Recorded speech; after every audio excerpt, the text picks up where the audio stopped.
Block of asset system, तो हमेशा ध्यान रखना अगर कोई एसएलएम मेथड फॉलो करता है, और एसएलएम मेथड कौन फॉलो कर सकता है? सिर्फ पावर जनरेटिंग और power generating and distributing unit. तो पावर वाली यूनिट होती है, जो इलेक्ट्रिसिटी कंपनियां होती है, उनके पास में ऑप्शन होता है एसएलएम और डब्ल्यूडीवी का। तो अगर वो एसएलएम मेथड फॉलो करते हैं तो उनको इंडिविजुअल एसेट सिस्टम फॉलो करना पड़ता है। इंडिविजुअल एसेट सिस्टम क्या होता है? सेम जैसा आपने अकाउंट में सीखा हुआ है कि हर एक असेट का अलग अलग हिसाब रखते हैं, हर एक असेट के लिए अलग अलग हिसाब रखते हैं, अलग अलग कैलकुलेशन करते हैं, उसका प्रॉफिट एंड लॉस अलग अलग निकालते हैं। That is called your individual asset system. लेकिन अगर आप डब्ल्यूडीबी सिस्टम फॉलो करते हो, और मैं बता दूं इनकम टैक्स में 99.999% एसएससी ऐसे होते हैं जिनको डब्ल्यूडीबी सिस्टम फॉलो करना पड़ता है। तो जब आप डब्ल्यूडीबी सिस्टम फॉलो करते हो तो आपको डब्ल्यू जब डब्ल्यूडीबी सिस्टम फॉलो करते हो तो आपको block of asset system follow करना पड़ता है। अब आप मुझे बोलेंगे ब्लॉक ऑफ एसेट होता क्या है?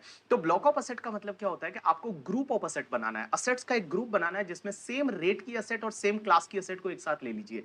आप एक काम करिए, सेम रेट की एसेट और सेम क्लास की एसेट को एक साथ ले लीजिए। सेम रेट की एसेट एंड सेम क्लास की एसेट, सेम रेट की एसेट एंड सेम क्लास की एसेट को आप एक साथ में ले लीजिए। That is called your block of asset, और फिर आपका हिसाब है वो ब्लॉक ऑफ एसेट वाइज रहेगा। अब क्वेश्चन ये आता है कि सर हमको डेप्रिसिएशन कैसे कैलकुलेट? डेप्रिसिएशन कैलकुलेट करने के लिए सबसे पहले आप ले लीजिए opening WDV of the block. Block का ओपनिंग डब्ल्यूडीवी है वो ले लीजिए। उसमें आप ऐड क्या करेंगे? Actual cost of asset acquired during the previous year. Means इस प्रीवियस ईयर में जो भी आपने एसेट एक्वायर की है, परचेज किया है, उसका एक्चुअल कॉस्ट आप ऐड कर लीजिए। लेकिन ध्यान रखना उसके एक्चुअल कॉस्ट को आपको तीन पार्ट में ऐड करना है। पहला, if asset acquired and put to use 180 days या उससे ज्यादा के लिए।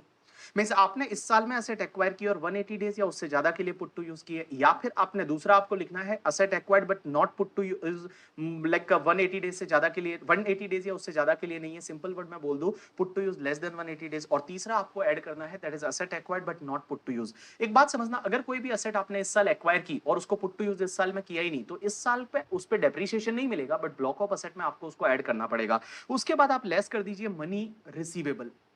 यहां मनी रिसीवेबल का मतलब होता है करके, ठीक है, मनी पेबल जिसको नॉर्मली बोलते हैं, लॉ में मनी पेबल बोला हुआ है बट आप मनी रिसीवेबल भी लिख सकते हैं। मनी रिसीवेबल का मतलब होता है कि जब भी आप किसी एसेट को बेचते हैं, जब भी आपने किसी एसेट को सेल किया, डिस्कार्ड किया, स्क्रैप वैल्यू वगैरह जितना पैसा आया वो आप लेस कर दीजिए। एज वेल एज अगर मान लो इस साल आपने कोई अंडरटेकिंग स्लम सेल में बेच दी थी, तो स्लम सेल में जो बेची थी, तो स्लम सेल में आपको पता है अपन नेटवर्थ कैलकुलेशन के लिए डब्ल्यूडीबी निकालते हैं उस अंडरटेकिंग का। तो नेटवर्थ कैलकुलेशन के लिए जो डब्ल्यूडीबी निकाली थी, वो डब्ल्यूडीबी भी आप ब्लॉक में से लेस कर दीजिए। अगर जैसे हो सकता है आपके पास 4 यूनिट थी, 4 यूनिट में से आपने एक यूनिट बेच दी, तो उसकी जो असेट है उसकी डब्ल्यूडीबी आप ब्लॉक से लेस कर दीजिए। उसके बाद में जो भी बचेगा ना, उस पे आपको डेप्रिसिएशन मिलेगा।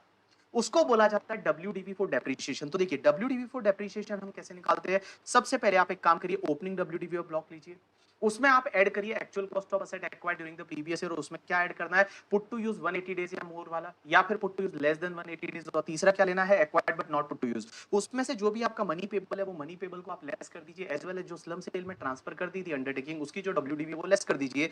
बाकी जो बचेगा, this is called your WDV for depreciation. अब एक चीज समझना, ये डब्ल्यूडीवी फॉर डेप्रिसिएशन होगा ना, इसमें आपको डेप्रिसिएशन मिलेगा। अब ये डब्ल्यूडीवी फॉर डेप्रिसिएशन को हम तीन पार्ट में डिवाइड करते हैं। एक तो अगर कोई एसेट है वो आपने, उसमें डेप्रिसिएशन आपको मिलेगा ही नहीं। दूसरा, अगर कोई असेट है वो आपने एक्वायर्ड किया और पुट टू यूज किया है less than 180 days, put to use less than 180 days है, तो उस पे आपको हाफ रेट से डेप्रिसिएशन मिलेगा। हाफ रेट का मतलब क्या होता है? जैसे 15% का रेट है तो उसकी जगह आपका 7.5% हो जाएगा। अगर 40% का रेट है तो उसकी जगह 20% का रेट हो जाएगा। और जो बैलेंस वाला बचेगा उस पे आपको फुल रेट से डेप्रिसिएशन मिलेगा। लेकिन क्वेश्चन ये आता है कि सर ये कौन सी डेट होती है जिस दिन हम पुट टू यूज करते हैं तो हाफ रेट से मिलता है, और उससे पहले पुट टू यूज किया तो फुल रेट से मिलता है? आप ध्यान रखना, अगर आपने 4 अक्टूबर या उसके बाद में पुट टू यूज किया, 4 अक्टूबर या उसके बाद में पुट टू यूज किया, तो आपको हाफ रेट से डेप्रिसिएशन मिलेगा। लेकिन 3 अक्टूबर या उससे पहले पुट टू यूज किया तो आपको फुल रेट से डेप्रिसिएशन मिलेगा। तो ये डेट आप दिमाग में डाल के रख लीजिए, 4 अक्टूबर या उसके बाद में पुट टू यूज किया तो आपको हाफ रेट से डेप्रिसिएशन मिलेगा, और 3 अक्टूबर या उससे पहले पुट टू यूज किया तो आपको फुल रेट से डेप्रिसिएशन मिलेगा।